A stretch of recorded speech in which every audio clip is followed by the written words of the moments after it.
Is the economy as good as the Trump administration lets on to be? Yeah, GDP is up, but the employment numbers from this week, they are not so good. And we're going to get into that and a little bit more.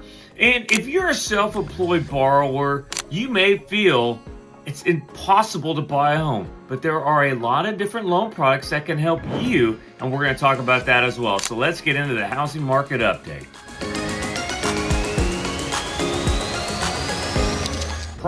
Prices are steady. They're not really going down. They're kind of right where they're at. Inventory is down. That is pretty normal for this time of the year. And rates flatlining right now. Not a lot of movement. Actually, today, Thursday, as I talk, interest rates actually kind of came down a little bit after going up earlier in the week. So let's talk about the big headlines. Jobs reports signal a crack in the economy. That is a big thing we're going to talk about. We'll talk about a little bit of self-employment, and then VA rates, they're sideways this week. So let's get into the first big reports that came out. This is supposed to be a huge week. Jobs week is always the first week of the month. Because of the government shutdown, we did not get the BLS jobs report, or we are not going to get it on Friday. Instead, we will get it on the 11th, so next week. But we did get the ADP jobs report on Wednesday, and it was a real stinker. And ADP is the private sector jobs report, and it was 50% lower than expectations. We had 22,000 new jobs in the month of January versus the 44 that was expected, so 50% lower. Wage growth, in a bit of good news, was steady, actually up for job stayers, but down a little bit for people who are changing their jobs. We also got initial and continuing jobless claims this week. Initial claims, they rose 22,000 to 231,000, which is a little higher than normal. And the continuing claims were up 25,000 to 1.84 million. Now, we've been up in the high 1.9 million range. We haven't quite eclipsed the 2 million mark, but that could happen in the future. And that's something, I think that is a big litmus test for employment and will force the Fed's hand to cut rates if we get up to 2 million in continuing claims.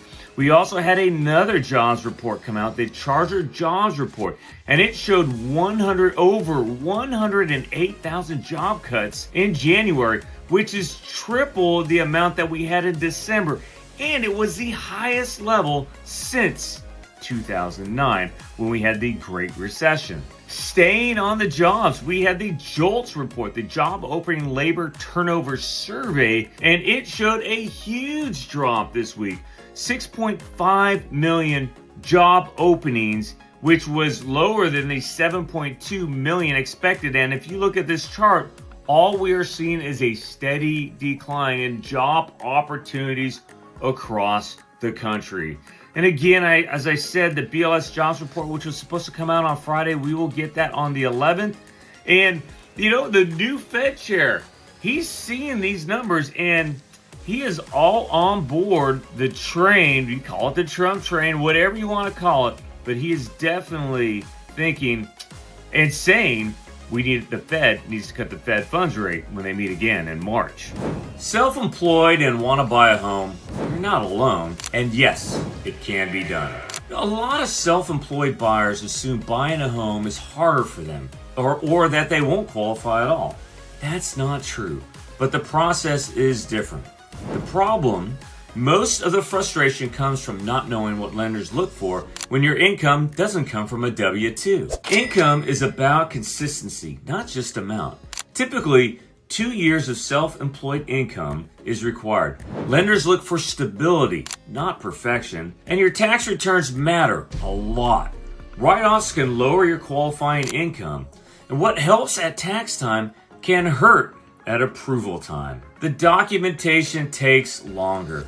We need your personal and your business tax returns. We need profit and loss statements. We need bank statements. There are more options, though, than you think. So we got traditional loans and bank statement programs and alternative documentation options. And planning ahead changes everything. Small adjustments before applying can make a big difference. This is why we help self-employed buyers plan ahead. Not just apply and hope. And hope is not a course of action. Being self-employed isn't a disadvantage when you understand the rules. If you're self-employed, thinking about buying, reach out early. A little strategy now can save you months of frustration later. And finally, let's look at the VA rates. Again, we started the week at 5.83. We are now at 5.81 as we head into Friday. And going into next week, if inflation numbers, and next week is inflation week, if inflation numbers show steady to a little bit of a draw, guess what? We will see interest rates come down. And again, we'll get the BLS jobs report. Who knows how accurate that's going to be? I really have not had a lot of faith in that. Last month, we were at 4.4% unemployment rate. It was slightly down from the 4.6%.